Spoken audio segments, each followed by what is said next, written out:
Kumusta mga kasaliksik? Napakaraming hayop sa ating planeta at lalayo pa ba tayo? Araw-araw tayong nakakakita ng isa sa mga ito, tulad na lamang ng mga aso, pusa, ibon at marami pang iba. Pangkaraniwan ito sa ating mga paningin, pero alam mo bang may mga hayop ang napakailap makita? Sa isang milenyo nga o sa 1,000 taon ay isang beses lang din sila masilayan ng mundo. Kaya naman para sa video na ito ay pag-usapan natin ang 10 hayop na isang beses kada 1,000 taon lang na ipapanganak. At kung handa ka nang kilalanin sila ay simulan na natin. Number 10, wetapunga. Ang wetapunga ay isang uri ng tipaklong na may hindi pangkaraniwang sukat ng katawan. Sila ay may bigat na 2.5 ounces o 71 grams at may haba ng 18 centimeters. Yan ay 3 beses na mas malaki kaysa sa mga normal na tipaklong. Sila ay matatagpuan sa bansang New Zealand at halos kasing laki sila ng isang daga. Pero ang mga daga rin ang dahilan kung bakit malapit na silang maubos. Napakailap ng mga wetapunga, kaya nalalapit na sila sa extinction. Hindi kasi tulad ng ibang mga tipaklong ay hindi sila nakakatalon o nakakalipad man lang ng bahagya. Kaya naman isa silang madaling hapunan para sa kanilang mga predator. Ang mga wetapunga rin ay sinasabing mas matanda pa kaysa sa mga dinosaurs.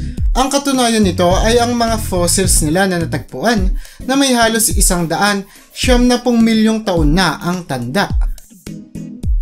Number 9, double-headed pigs. Ang mga baboy ang isa sa pangunahing pinagkukunan ng supply ng karne, kaya talaga namang walang nag-akala na may madidiskubreng baboy na may 2 mga ulo. Ang ganitong kaso ay naitatala sa iba't ibang panig ng mundo, lalo na sa bansang China. Sa ganitong uri ng hayop, kapansin-pansin ang 3 nilang mga mata, magkahiwalay na bunganga at 2 mga tenga. Tinatawag din itong Siamese pig. Nangyayari ito kapag nagkaroon ng problema sa sinapupunan ng kanilang ina, kaya nagfufuse o nagsasama ang 2 nilalang at naghahati nga sa isang katawan. Napakapambihira ng ganitong kaso, kaya marami ding nagkaka-interes na bilhin sila sa mahal na halaga. Ngunit napakabihira din nilang mabenta dahil pinaniniwala ang swerte ang ganitong mga baboy, lalo na kung ikaw mismo ang mag-aalaga. Number 8, snake with legs. Noong 2009 may isang Chinese na babae ang nakatagpo ng isang napakakakaibang ahas. Dahil ang ahas na ito ay akalain mo nga naman may 4 na mga binti at paa. Pero ang mas kakaiba dito, may nakalitaw na kuko sa gitna ng katawan ng ahas. Isa itong napakabihirang pangyayari, pero dahil na rin sa takot ay nagawa niya itong mapatay. Preserve niya sa isang bote ang labi ng kakaibang ahas. Ang ganitong uri ng hayop ay hindi mo talaga makikita ng basta-basta lamang. Sa sobrang ilap nga nito, ay pwedeng mamatay ka na lamang ay hindi ka pa makakatagpo nito. May mga fossils na rin naman ang natatagpuan na may kaparehong kaso. At kung bakit ito nangyayari sa mga ahas ay nananatili pa ring debate, lalo na para sa mga eksperto. Number 7, glowing cats. Sa advance nating teknolohiya, ay marami ng mga bagay ang kaya nating gawin, lalo na syempre ng mga scientist. Kaya naman, pinapakilala ko sa iyo ang mga glowing cats. Ito ay aksidenteng eksperimento ng mga scientist habang naghahanap ng lunas sa HIV.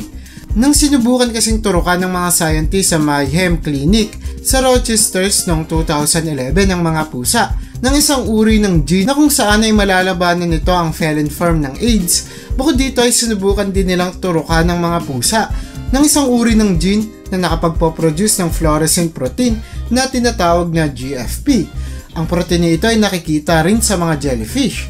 Talaga namang kinagulat nila ang resulta dahil naging glow in the dark ang mga pusa. Sa unang tingin ay mukha lang silang normal na pusa, pero kapag pinatay mo na ang ilaw, doon mo makikita ang kakaiba nilang liwanag. Isang beses pa lamang nangyari ang ganitong kaso sa kasaysayan ng sangkatauhan, kaya naman ganito kailap ang mga pusang ito. Number 6, double-muzzled whippet. Hindi naman bago para sa atin ang makakita ng kakaibang mga aso na may kakaiba ring mga itsura. Pero noong 2007 may isang whippet ang sa kauna-unahang pagkakataon ay nakilala sa mundo.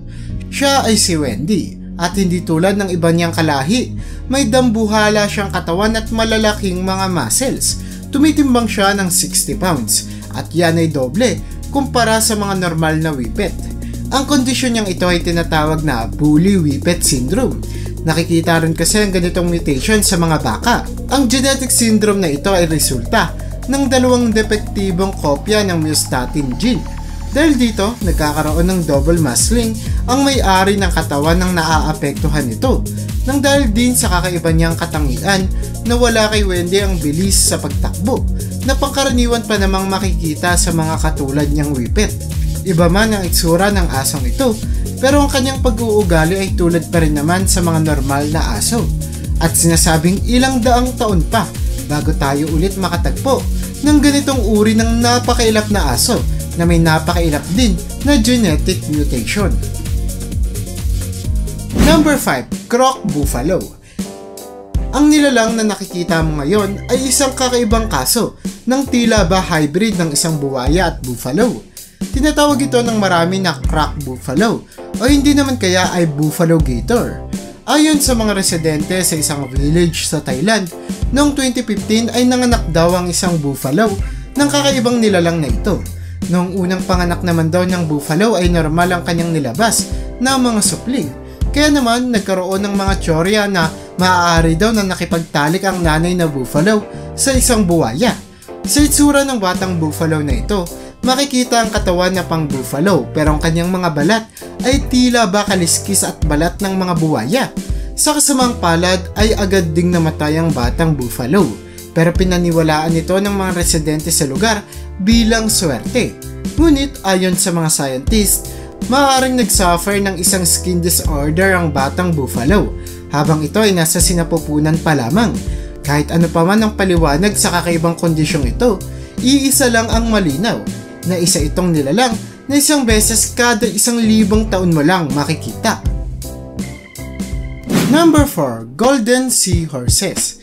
Ang industriya ng pagkakaroon ng mamahaling mga gamit na may mamahaling mga ginto ay paunti-unti nang bumabagsak, lalo na sa Vietnam. Kaya naman naisip ng isang Vietnamese biologist na ilagay sa mga hayop ang ginto at hindi sa normal na mga singsing o kung ano pang mga alahas, as in literal. Muli ay kumuha sila ng GFP gene sa mga jellyfish at ito ay pinaghalo nila sa maliliit na butil ng ginto. Ang butil ng mga ginto na ito ay siya namang tinurok sa maliliit na itlog ng mga seahorses. Matapos nga ang hindi mabilang na trial ay tagumpay silang nakabuo ng 108 genetically engineered golden seahorses. Ang mga hayop na ito ay literal na buhay na mga ginto at habang lumalaki sila ay lumalaki din naman ang kanilang presyo. Sa katunayan nga ay hindi lang sila 1 in 1,000 year, kundi 1 in a billion years. Dahil hindi talaga nag-e-exist ang golden seahorses sa wild hanggang sa ginawa nga ang eksperimento sa kanila. Number 3. Two-headed snake. Talaga namang isang kakaibang kaso ang ahas na mayroong dalawang mga ulo. At ang mas kakaiba pa ay sa wild sila na-diskubre. Kakaiba ito dahil sila ay mga reptiles. Kaya naging mas komplikado sa mga scientist nang makadiskubre sila ng ahas na may dalawang ulo sa New Jersey, United States. Ang ahas na ito ay isang rattlesnake. Ang kanyang dalawang ulo ay kayang maglabas ng dalawa rin namang magkaparehong lakas ng kamandag. Ang explanation lang na nakikita ng mga scientist ukol sa nilalang na ito ay ang hindi natapos na paghihiwalay ng isang fertilized egg habang sila ay nasa itlog pa lamang. Talaga namang pambihira dahil ang ganitong kaso ay madalas nang makita sa mga mammals na nabubuntis, hindi sa mga hayop na nangingitlog. Number 2. Octogoat. Sa isang farm sa Croatia ay pinanganak ang kakaibang kambing na ito na may dalawang kasarian o sa madaling salita, siya ay hermaphrodite. Ang hermaphrodite ay normal naman na talagang nakikita sa ibang mga hayop o maging sa mga tao nga. Pero ang kakaiba sa kambing na ito ay ang 8 niyang mga binti. Ayon sa may-ari ng kambing ay hindi daw siya makapaniwala nang makita niyang manganak ang kanyang alaga ng ganitong uri ng hayop. Pero may sagot ang siyensya sa ganitong kaso Dahil ito daw ay simpleng pag-fuse lang ng dalawang bata sa sinapupunan ng kanilang ina, kaya nagkaroon ito ng sobrang mga paa. Pero ang talaga namang pambihira ay mayroon itong 8 mga paa kasabay ng 2 reproductive organs. Kaya naman, isa itong certified na once in 1,000 years na hayop. Number 1. Human face goat. At para sa una sa ating listahan ay wala naman na talagang debate na ang kambing na ito ay isang beses kada 1,000 taon mo lang makikita.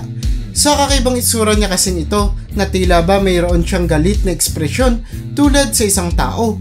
Ang kambing na ito ay pinanganak ng isang malusog na nanay sa isang Russian village noong 2015. Ayon sa mga eksperto, nangyari ito sa kawawang kambing dahil sa sobrang vitamin A ng kanyang ina.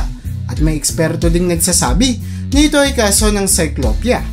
Ang kambing rin na ito ay sinubukang sambahin ng ilang religious group dahil naniniwala silang swerte ang hayop na ito at ayon sa kanila ay hindi ka na raw muling makakakita pa ng ganitong uri ng kambing. At yan ang bumubuo para sa listahan natin sa video natin ngayon. Grabe, talaga namang kakaiba ang listahan natin sa video na ito. Kaya para sa'yo, sino ang pinaka-paborito mo sa kanila? I-comment mo naman yan sa baba.